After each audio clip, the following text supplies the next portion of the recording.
Penyerang sayap PSM Makassar Rizky Eka Pratama perlu benahi gaya permainannya. Fans pun menantikan aksi Rizky kala membela PSM di Piala AFC 2022. Kontribusinya sangat besar membawa PSM sampai ke final zona ASEAN. Dalam 4 pertandingan, pemain asal Bone ini mencetak 1 gol dan 2 assist, melempem di Liga 1. Pemain kelahiran Kabupaten Bone belum memperlihatkan permainan terbaiknya. Rizky Eka Pratama harus menyesuaikan dengan gaya permainan sang juru taktik Bernardo Tavares.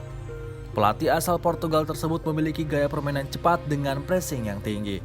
Bola harus cepat mengalir ke lini depan untuk menjadi peluang maupun gol.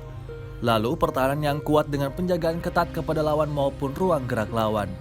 Rizky Eka sejauh ini masih minim memberikan kontribusi bagi PSM Makassar. Padahal telah lakoni 8 pertandingan dengan durasi bermain 568 menit.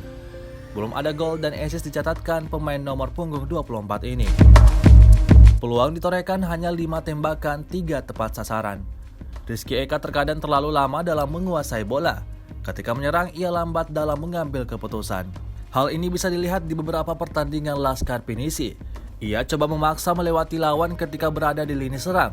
Di sisi lain, beberapa rekannya dalam kondisi tak terkawal. Tak hanya itu, ia baru umpan ke rekan setimnya dalam keadaan terdesak, sehingga bola biasa dicuri oleh lawan. Makanya Rizky Eka perlu lebih matang dalam bermain.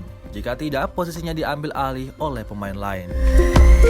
3 pertandingan terakhir PSM di Liga 1, Rizky Eka terpinggirkan dari skuad PSM. Dia tak dimainkan di 2 laga, yakni lawan Persebaya Surabaya dan Dewa United. Posisinya di sayap kanan penyerangan diisi oleh pemain jebolan Akademi Muhammad Zaki Ashraf.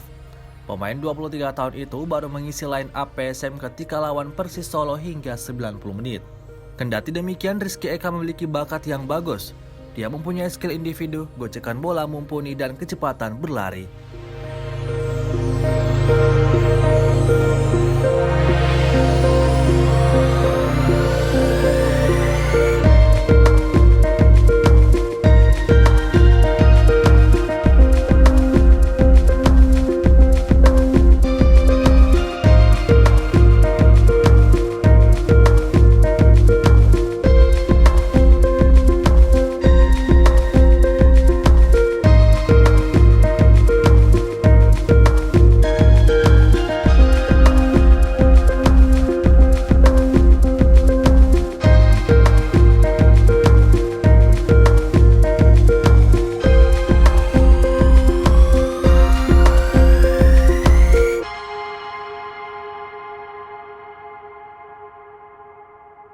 Terima kasih sudah nonton. Jangan lupa like, subscribe, dan share ya.